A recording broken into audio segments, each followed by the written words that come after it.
Welcome to Mika Amcha Yisrael. Parasshat Naso masterfully weaves together two seemingly disparate themes: the Sota, accused of infidelity, and the Nazir, who abstains from wine. But the Gemara reveals a profound connection. The very wine that fueled the suspected adulterer serves as a catalyst for the Nazir's vow. This juxtaposition teaches us that life's experiences, they're never random. The Almighty sends personalized messages guiding us towards growth. However, inspiration alone is fleeting. It's our actions that anchor these lessons in our consciousness.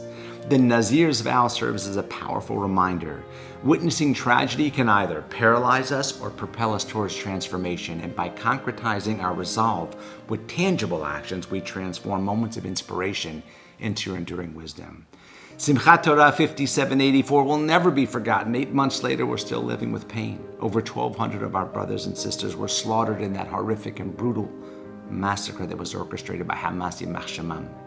The viciousness and brutality perpetrated by those beasts were of the likes not seen since the Holocaust. On that day, the clock turned back. It felt as though we were reliving the Crusades, the pogroms, and yet Klal Yisrael has once more answered the call. With supernatural efforts of tefillah, Torah, and chesed, the Jewish nation united to offset those attacks and support our brothers and sisters in Eretz Yisrael like we've never done before. Am Yisrael has always been a resilient nation, and despite the tragedy and suffering, we will continue to survive and thrive. We don't break, and we have always miraculously risen from the ashes, as shared by this magnificent story. Reb Natal Zitnitsky had lost his wife and 5 beautiful children during World War II, while having endured the Gehenom of multiple concentration camps. After the war, dragging his skeletal body and broken soul from place to place, he questioned any reason to live. Very little was left him physically, and not much emotionally either.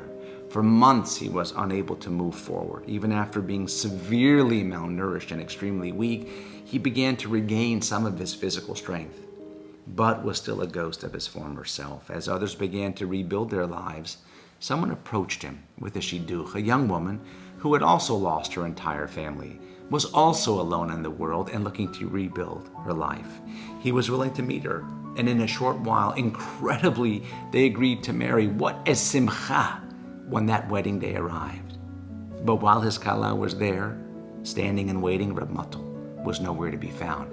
They waited and waited, but he didn't show. As the kala and the guests waited by the chuppah, Reb Natal was nowhere to be found. People began to shift uncomfortably. Nobody knew really what to do. A few of his friends went to look for him, and they searched everywhere. Eventually, after combing the entire DP camp, someone found him in a side room of the shul, with his head down on the table, crying softly. His friend tapped him on the shoulder. Natal, come, it's time for the chuppah. No movement. Reb Natal sat with his head on the table, realizing that a greater sense of urgency was needed. Come, Natal, the Rabbanim, they're waiting for you. But once again, not a sound.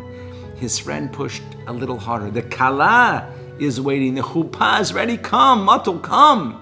Reb Natal lifted his head. His eyes were swollen and crying. A puddle of tears pooled where his head had been resting. With indescribable pain, he cried, "Was chuppah? When chuppah? What chuppah? When chuppah?" Slowly he began listing his family members by name. "Was is mit man Genendo, man Chaim, Moshe, mit Yitzchak?" What is with my Genendo, my Chaim, Moshe, my Yitzchak? Paralyzed by grief, unable to contemplate a future without his beloved family by his side. The thought of taking even one step forward was unbearable. His friend stood helplessly beside him. Reb Natal's pain was palpable, his sorrow overwhelming. But then, in a sudden burst of resolve, he lifted his head, slammed his fist on the table, and declared, "Aber mir gehen!" But we are going. With a fierce determination burning in his eyes, he rose to his feet, and with the unyielding spirit of a lion, he walked alongside his friend towards the chuppah to face the unknown and begin anew. This is the story of our people. Who can imagine the pain and suffering? Gorgeous flames that are extinguished daily. How can we possibly move on? We are hurting today far beyond what we ever imagined possible. And yet, with all that, Megayin, we're going. As always, we draw strength from David HaMelech, as it says in Sefer Shemuel, Vayitchazek David b'Hashem Elokav. And Melech David drew strength from his Hashem, his God. Despite all he was going through, a war with Amalek, his wives were captured, his men blaming him for their distress, the Pasuk attests that David did not despair and trusted in Borei Olam and clearly knew assistance would come.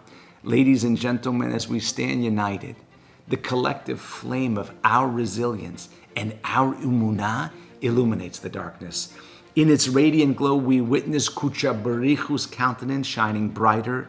With every triumph over adversity, every tear dried and every sorrow transformed into strength. Am Yisrael is the entire beacon of hope. We will never be extinguished. Our light will never fade.